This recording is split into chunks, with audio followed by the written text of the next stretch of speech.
Speaker of the National Assembly, Ms. Toko Didiza, Chairperson of the National Council of Provinces, Ms. Refilwe Mtsweni-Sipani, Deputy President, Paul Mashatile, Premiers of our various provinces here present, Ministers and Deputy Ministers, representatives of SALGA, honorable members. Speaker and Chairperson, I wish to thank the honorable members for their contributions to the debate on the state of the nation. I welcome in particular those contributions that sought to enrich our common understanding of the work that we need to do to drive more rapid and inclusive growth, to create employment, and to bring an end to poverty. I recognize those speakers and thank them for their valuable contributions.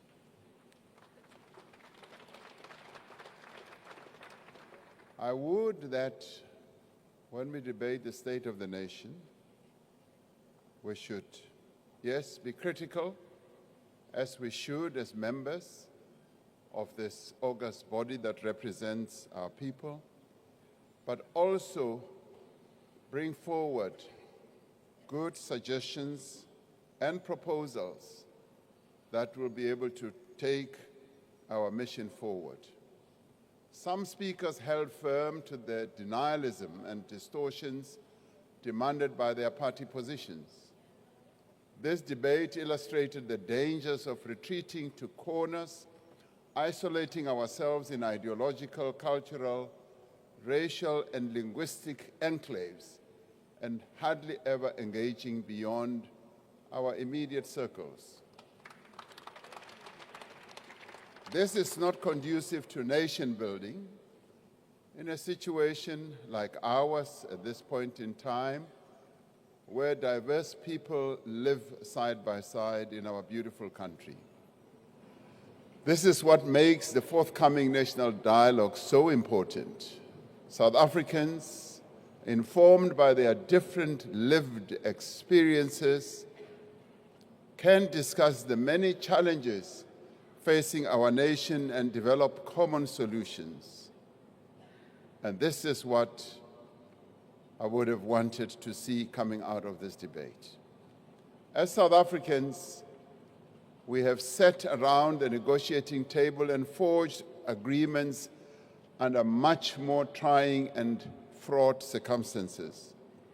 The journey we are embarking upon now through the national dialogue will result in concrete processes to become a more united and stronger South Africa in the face of many political, social, and economic challenges that we face both globally and locally.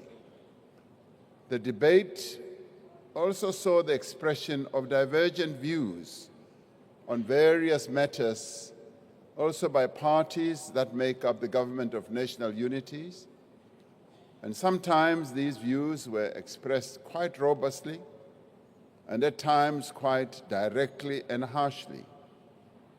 It is expected that the 10 political parties that make up the government of national unity, with their very different perspectives and ideological views, will not always agree and will sometimes feel the need on platforms such as this to talk to their different constituencies. Now, despite these differences, these political parties are working well together in the government of national unity, whether people like it or not. We are finding ways of mediating our differences, and we remain focused on the actions that we are all committed to undertake. It is this that gives me confidence that the Government of National Unity that I lead will continue to promote stability and serve the interests of South Africa in accordance with the Statement of Intent that we all signed up to and the Medium-Term Development Plan. It is encouraging that a great many of the contributions in the debate also appreciated the progress that we have made as a country over the last 30 years. And those who may well have been tempted to say vacuous things such as no progress has been made, nothing has been done, they knew down deep in their hearts that they are talking to the wind. This progress is owned by the people of South Africa, and let me be clear, it is not owned by any individual. Even the great Nelson Mandela, the father of our democracy and nation, never for 1 minute claimed that he had freed the people of South Africa. And even as people might have tried to lionize him, he always said, we did it together as the people of South Africa. And that is what we should do. This South Africa has been built by its own people who have sought to change their own lives. They have entrusted the stewardship of this process to all of us, not just to some of us or to one of us. Many of the speakers in the debate acknowledged the real challenges we face today and recognized the work that is underway to address these challenges. They said that the nation that we want to build must be fundamentally different from the country that we once were. Even those who may well have been opposed to the foundational document of our Constitution, the Freedom Charter, now pleasingly today embrace it, and they talk to it as well and quote it. That shows the growing political maturity in our country, that we are embracing the change that our forebears dreamt of 70 years ago. We are the first to acknowledge that we have not yet achieved a number of the aspirations set out in the Freedom Charter, but it is dishonest to say that no significant progress has been made. A number of the speakers during this debate spoke about the land question, which I have in the past characterized as the original sin that was committed against the people of our country.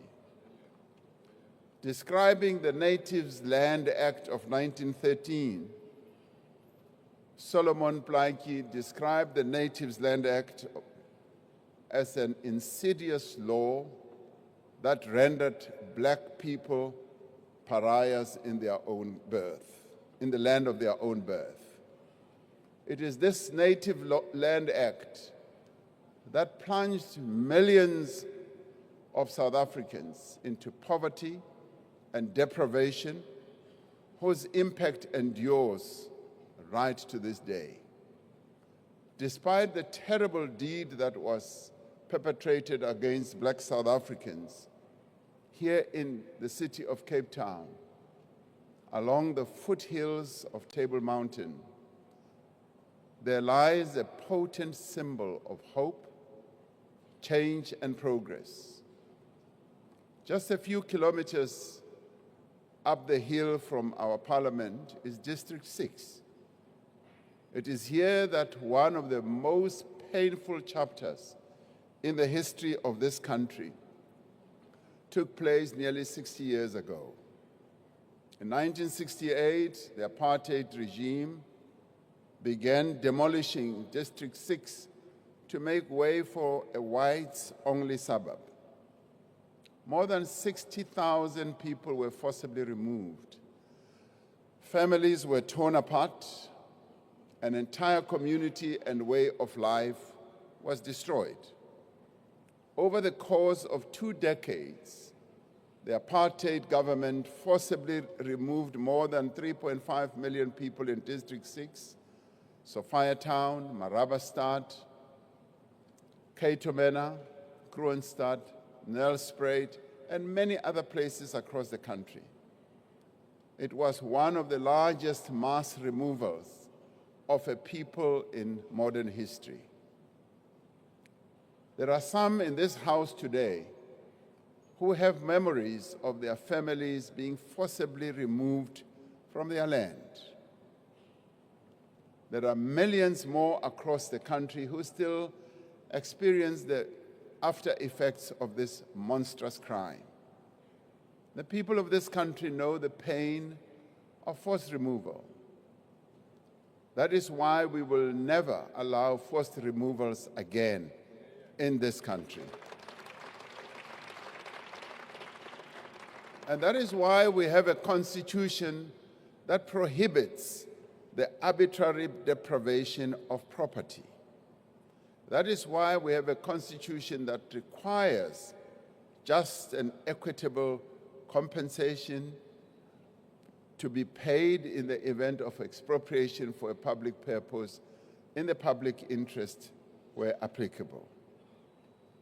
Our experience of forced removals also explains the constitutional requirement that the state must take reasonable measures within its available resources to foster conditions in which it will enable citizens to gain access to land and to do so on an equitable basis. Today, District 6 rings with the sounds of families who have been returned and who are returning to the land that was taken from them. Yet, like the transformation of our society, the process of restitution is not complete. It is an ongoing process. There is still much that needs to be done to heal the divisions of the past. I reflect on this, honorable members, because it is part of our history, not only because issues of land and redress have featured prominently in this debate, but also because understanding this past that many would like to forget is vital to understanding the nation that we are working to build today. At this important moment in our country and in our world, we must ask ourselves what kind of nation we want to be. Surely we do not want a nation which is separated by race, language, income, and geography. We want a nation in which all people enjoy equal worth and equal opportunity. We want a nation in which the rule of law is protected and upheld. We want a dynamic and growing economy in which small businesses can emerge, grow, and expand.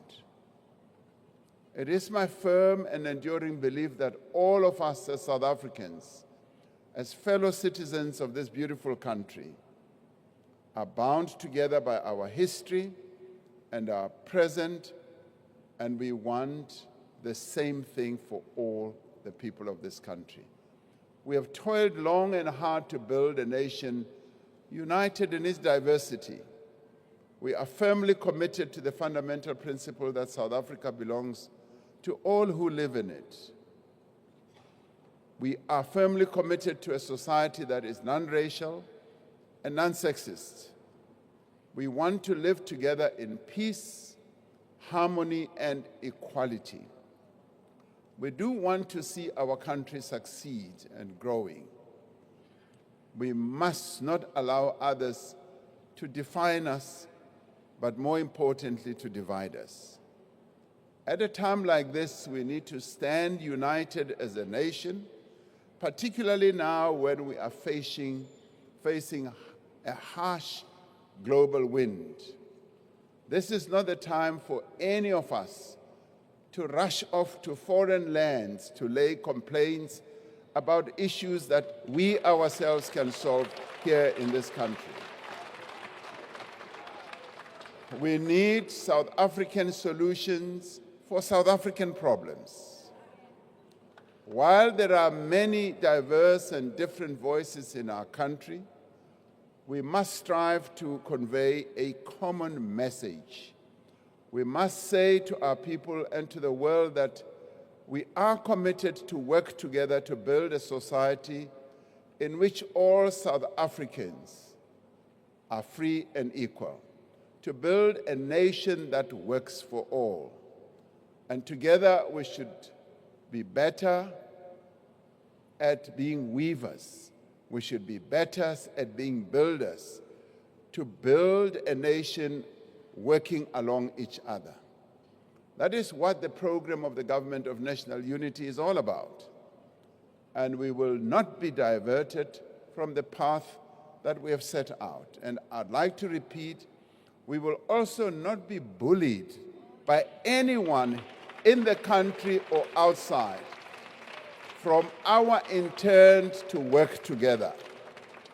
As a country, this is a moment of continuity and change, but it is also a moment of unity.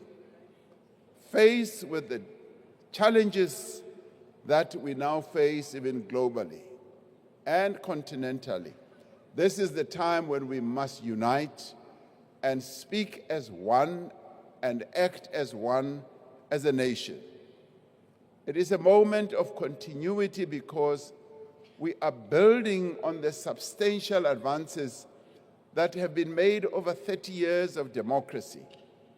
And we are taking forward the far-reaching reforms that we embarked on in the previous administration. While some speakers have sought to claim the progress that is being made and the reforms that are now being implemented as new developments and their own makings, we nevertheless welcome the fact that they also embrace these initiatives and are working to ensure that they succeed. Whether they claim to be the mothers or the fathers of this, we are working and moving forward. The structural reforms and changes initiated under Operation Vulindlela are well underway, led by the presidency, and are being executed through the intergovernmental cooperation together with National Treasury. We will move with even greater urgency and determination to ensure that these changes, these reforms, these advances forward are implemented. And working with our partners, they being labor, business, and community-based organizations, we are making considerable progress towards resolving challenges in our ports and rail, and in laying the ground for an energy-secure future. We are introducing competition and dynamism. These reforms are not incidental. They are key to improving the business operating environment, to attracting new investment, and to creating jobs. This is also a time of change. Not only has the composition of our government changed, but there is a clear commitment to accelerate growth and transformation and to also shift the trajectory of our economy. There is a determination to be innovative, to be creative, to come up with new solutions to problems and challenges, to expand programs that work and programs that have an impact, and also to end those and redirect those programs that do not work. As we do so, we are building on the work that has been done in previous years and not discarding it. There has been much debate about the laws that were passed in the previous parliament and the policy and legislative agenda of this administration. It is important to understand the powers and responsibilities of the President when it comes to assenting to legislation passed by Parliament. Now, we should be proud of our legislative architecture and process, which subjects every draft bill to several layers of debate, consideration, scrutiny, as well as public consultation. This process draws on the views of experts, the collective wisdom of members of Parliament, and let me repeat, the collective wisdom of members of Parliament. Now, here is the reservoir of wisdom. Some may think that one side is wiser than the other, but when I look at all of you, I say, you are wise men and wise women. Act like that as well. We should be proud that we are a democracy that is governed by a thorough process of approving our laws and not the arbitrary whims of a ruler. The Constitution is very clear. The President must assent to a bill passed by Parliament unless the President has reservations about its constitutionality. The Constitution does not permit that the act of assent by the President be subjected to negotiation or to the terms of an agreement between parties. Now, the President must ultimately make a determination in line with the Constitution. As we said in the State of the Nation, and as many speakers have emphasized in this debate, what we want above all is an economy that is growing, inclusive, as well as being sustainable. We will work with all willing partners, and we will mobilize whatever human, financial, and other resources that are necessary to achieve that objective. And we will do detailed work, and we will also do the heavy lifting. We will also harness our country's considerable competitive advantages to drive growth and job creation. Last year, the World Economic Forum ranked South Africa as the leading tourism destination on the continent, citing factors such as our business environment, information technology, and tourism infrastructure and services. And sometimes we downplay all these endowments. We are attracting new visitors to our shores and improving our visa regime, as we heard. Beyond South Africa's natural splendor and endowments, we have a vast and highly diversified agricultural sector that is a substantial contributor, yes, to our country's GDP and rising. Farmers, both black and white, are the lifeblood of our economy as they feed the nation. Supporting the growth of agriculture is key to our goal of inclusive growth and to creating jobs in every part of our country. We are resolving the challenges in our logistics system that have constrained the growth of the sector, and we are expanding markets for South Africa's various products, agricultural, manufactured, and otherwise, as well as abundant natural resources, yes, in our mining industry, and indeed many others. South Africa has advanced manufacturing capacity. We have skills, we have experience and know-how that we need to harness, not only to develop existing industries, but also to establish new industries. That is how a number of other countries are growing. This is the heart of our industrial policy. It is a part of our just transition to a low-carbon economy and to a climate-resilient society as well. We will put these capabilities to work to build industries in such areas such as green hydrogen, electric vehicles, and renewable energy. We have great endowments in this regard. We will seize the opportunities to rapidly change in new technology as well, to build a digital economy and a digital state and a digital society. I've often said that when it comes to digitization, our people are far ahead of us, and we need to follow in their toe to ensure that as a government, we give them those enablers and capabilities that they desire. The industrialization drive is underpinned by a significant new investment in infrastructure. We spoke about the various commitments and investments that we are making. The infrastructure drive is gaining momentum, and thanks to innovations such as Infrastructure South Africa and the Infrastructure Fund, and also thanks to the manner in which we are now beginning to find new ways of funding infrastructure. These efforts will also be accelerated as a result of the changes introduced by National Treasury to encourage greater public-private partnerships in infrastructure.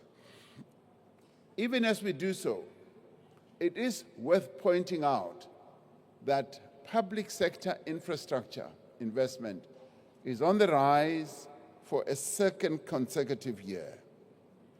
As we were reminded in the debate, the focus on new infrastructure development must be accompanied by the maintenance and upgrading of existing infrastructure. As we develop infrastructure alongside that, we must begin to put together budgets to maintain those infrastructure facilities that we build.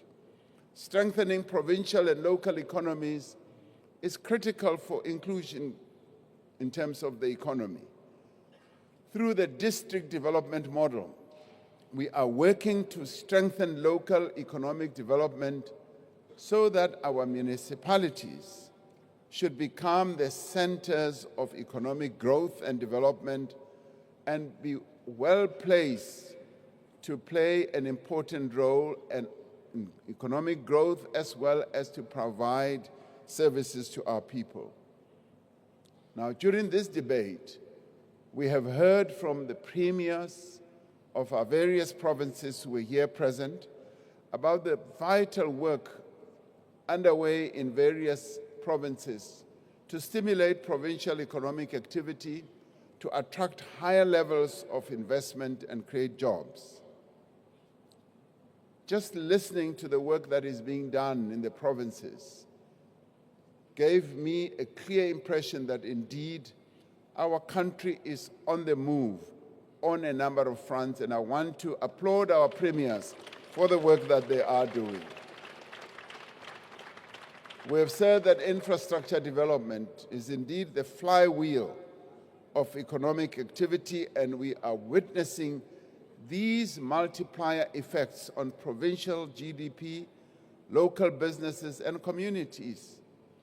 We welcome the massive infrastructure investment in several provinces, covering projects such as roads, housing, bulk water systems, and other infrastructure. Not only will these projects vastly improve the delivery of basic services, but they are also going to support economic growth and job creation in those provinces. The visits by the National Executive, that is Cabinet, to our various provinces have shown great benefit and opportunities for synergy. We have been able to share best practice and also to give support to our provinces on a number of issues that they are dealing with. Leveraging of public-private partnerships for infrastructure build in all provinces is proving to be highly effective in terms of pooling resources, sharing expertise, and delivering mass infrastructure at scale.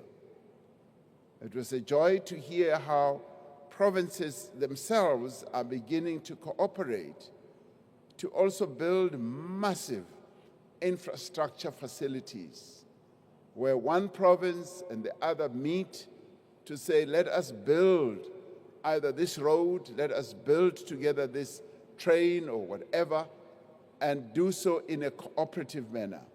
We are seeing high impact financial inflows into our provinces in mining, in renewable energy, in auto manufacturing, in agriculture, in manufacturing as well, tourism and other key sectors. This is a demonstration of ongoing confidence of domestic and international investors in these centers of economic activity. When our provinces hold their own investment conferences or summits, I know for sure that they are able, through those efforts, to attract investors, both local and international, who make commitments that are advancing the prospects of economic growth in those provinces. So our provinces, our provincial leaders, premiers, and MECs are really becoming effective. And once again, I applaud them for the wonderful work that they are doing. For investment to grow, there must be a razor-sharp focus on improving the capacity of local government so that local government can deliver essential services that are critical to business activity, be they water, electricity, or local logistical infrastructure. Strong municipalities are needed to achieve strong local economies. We welcome the commitment of our premiers to prioritize municipal governance and capacity building, and to support the financial sustainability of the municipalities in their provinces. Clean water, proper sanitation, reliable electricity, effective waste management, and well-maintained municipal infrastructure isn't just good for communities, it is also good for business. But it is also good so that our municipalities must get good revenue. It reassures potential investors that are exploring investment opportunities in provinces. We welcome the initiative taken by many of these provinces to hold local investment conferences, as I said. We call on our respective premiers to direct the same focus and energy towards local development of townships, small towns, and village economies as well. We have seen, for example, how the potential of rural and ecotourism has been effectively harnessed by several provinces to support job creation, poverty eradication, and small business development and community ownership of tourism resources and facilities.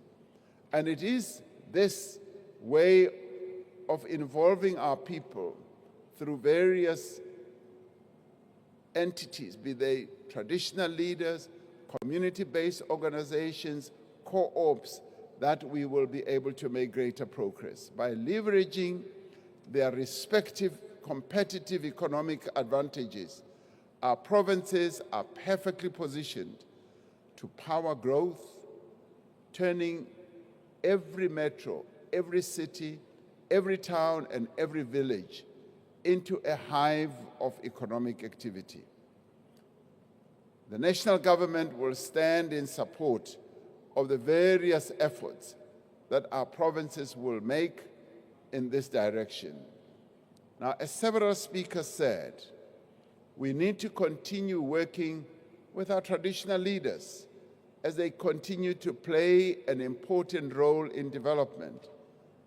We are seeing an improvement in the growing cooperation between our traditional leaders and local councils. We want to see more integration and more collaboration between our traditional leaders, and our local government entities. A number of members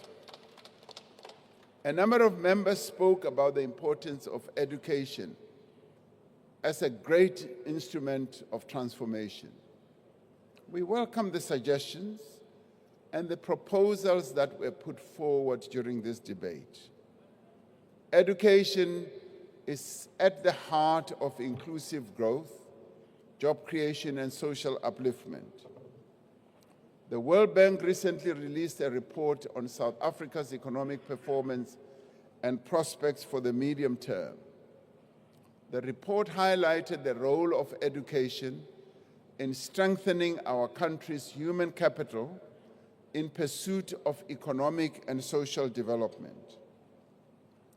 Democratic South Africa inherited a legacy of Bantu education, as we all know, and we've been steadily working to transform the education landscape and to provide decent, quality, basic education for all.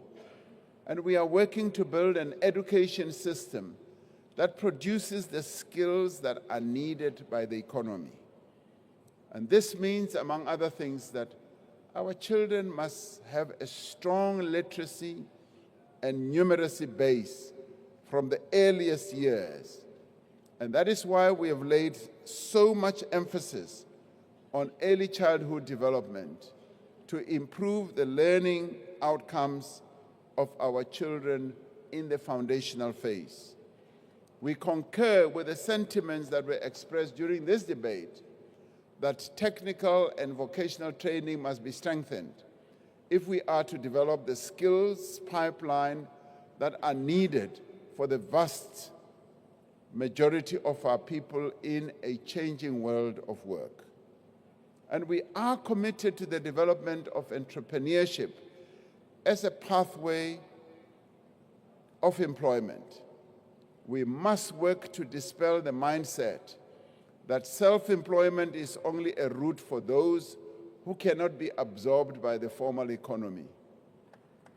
That is an important thing that we should also focus on. Compared with the rest of the continent, we must admit that our country's rate of entrepreneurship is at a rather low level, and this must change. A thriving and small business and cooperative sector is a key to inclusive economic growth. We welcome the ongoing efforts of the Department of Small Business Development to develop township and rural economies and enterprises, and to have the goal of creating a good number of new, medium, small enterprises by 2030. We want a society that takes care of those in need. If we drive economic growth and the creation of jobs, we are strengthening the social protection that is provided to poor and the unemployed in our country. Now, despite severe financial constraints, we continue to implement pro-poor policies to uplift society's most vulnerable, yes, in the form of social grants, school feeding schemes, and the free basic services for the poor. This is not just about tackling poverty and improving the quality of life of South Africans. It is about reducing inequality. It is about giving every person a fair chance. It is also about investing in our people and enabling them to realize their own potential. What has also been clear in this debate is that we all want a country that is transformed and that has shared the heavy burden of its past. There is broad consensus across, I would say, the political spectrum, and indeed across society, on the principle of non-racialism. Our empowerment and transformation programs recognize that to build a truly non-racial society, we must narrow inequality and redress the harmful legacy of apartheid. And that is why we remain committed to the programs that will enhance transformation. Whether people like it or not, that is the route we have to take. We will not relent in our drive to expand the participation of Black and young South Africans in various sectors of our economy. We will ensure that the Transformation Fund that a number of people spoke about, some critically and some in favor, that this fund achieves its objective of providing financial and non-financial support to Black-owned enterprises to ensure their meaningful participation in the economy. If we want transformation, this is one of the key routes that we must take. And I would say to those who are opposed to it, to sit back and think it through and ask themselves, how else are we going to foster transformation if the government is not going to take deliberate steps to make sure that we deal with the legacy of the past? You know, for instance, sometimes people say, yes, you have restituted land to people, but the land that you have restituted has gone fallow. It's not being utilized. And then they say, that is so because you never gave assistance, financial support or otherwise. And when we want to set up a transformation fund, the very same people are the ones who are against it. How is that possible? We must be serious about transformation and advancing the interests of those who were adversely affected by apartheid. Now, these policies are about eradicating the differences that still exist in our society, not entrenching them.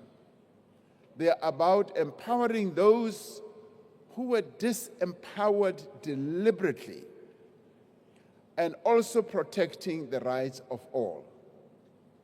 Later today, we will gather at Air Force Base Swartkop in Pretoria to receive the remains of 14 South African soldiers who lost their lives in the Eastern DRC. We will pay tribute to our fallen soldiers and honor their contribution to the struggle for peace on the African continent.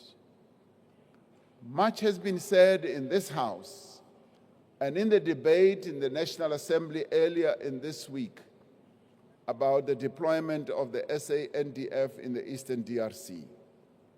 It is a debate that is welcome and necessary because South Africa's role in peacekeeping missions is indeed fundamental to the pursuit of peace, stability, and development in our own country, in the region where our country is located, and on our continent. The decision to deploy our armed forces is not taken lightly, particularly when that deployment may put our defense force members in harm's way. While South Africa has contributed to the SADC mission in the DRC, we have always maintained that an inclusive negotiated resolution is required to achieve lasting peace in the region. And we therefore welcome the outcome of the joint summit, a joint summit which was really historic in that it brought together SADC and the East African community over the weekend, and where we agreed that direct negotiations and dialogue must resume between all state parties as well as non-state parties, including M23. Now, we as South Africa insisted that non-state parties must also be included, and that M23, which has now invaded and taken over Goma, must also be part of this negotiation and dialogue. And we were able during that discussion to put forward our own experience as a nation, that as we brought the horror of apartheid to an end, it was incumbent on all of us to include state parties and non-state parties in the negotiation, and in the end, that is what finally led to the settlement of the apartheid horror. And we were able to share that with our colleagues and compatriots at the summit. And the message did sink in. And going forward, we are now going to see a dialogue that is going to involve state parties as well as non-state parties, all of them involved in an effort to bring an end to that conflict. The outcomes from the joint summit are in confidence-building measures towards a sustainable peace, which will finally lead to the drawdown of the SADC troops. As South Africa, we will do whatever is within our means to support the peace effort so that this conflict should finally end and the people of the region should finally know peace. This weekend, I'll be traveling to Addis Ababa in Ethiopia for the 38th ordinary session of the Assembly of Heads of States and Government of the African Union. The AU has designated the theme for 2025 as Justice for Africans and People of African Descent through reparations. South Africa and Ghana have been nominated to champion this theme. We will focus on actively engaging the African diaspora to foster meaningful connections and encourage investment in our countries. This initiative is about more than reparations. It is a powerful call for unity, empowerment, and the upliftment of our continent. And together we will forge a resilient continent where hopes thrive, allowing people of African descent to reconnect meaningfully with their continent. We live in times of great uncertainty that are impacted by geopolitical events that are unfolding way beyond our shores. Closer to home, we have considerable challenges to overcome if we are to build a country free, or freedom rather, with true equality and shared prosperity for all. And this, in my view, is a time of opportunity and hope. Now, the Government of National Unity represents the best of that hope. We have demonstrated that we are prepared to put our political differences aside and work for the common good of all South Africans. And we have decided that we are not going to sit on the sidelines and make noise. We've decided that we are going to fold our sleeves and get right into the center of what needs to be done. Now, this government remains united in pursuit of South Africa that improves the material prospects of every South African man and woman and child. And we are committed to upholding our hard-won democracy. We are also committed to expanding the frontiers of opportunity for all South Africans.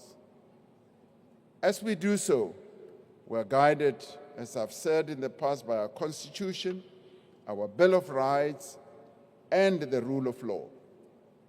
And as we rise from this debate, I am convinced that despite our differences, we share a common desire for a South Africa that belongs to all who live in it. And from what I have heard in this debate, this desire is shared by all sides of this House. And that to me is heartening, because it is this vision of a nation that works for all. Even those who were critical of what is being done in government were also united in saying we do need a vision that is going to take this country forward. They were able to put proposals forward and also criticism forward. And let me say as I close, the proposals that you have put forward and criticisms are taken seriously. And I will certainly be spending a considerable amount of time going through your speeches and seeing what is best that we can draw from what was said here to take South Africa forward. So let us all unite to take this country forward and work hard for the people who elected us to come here. And thank you very much for your participation in the debate.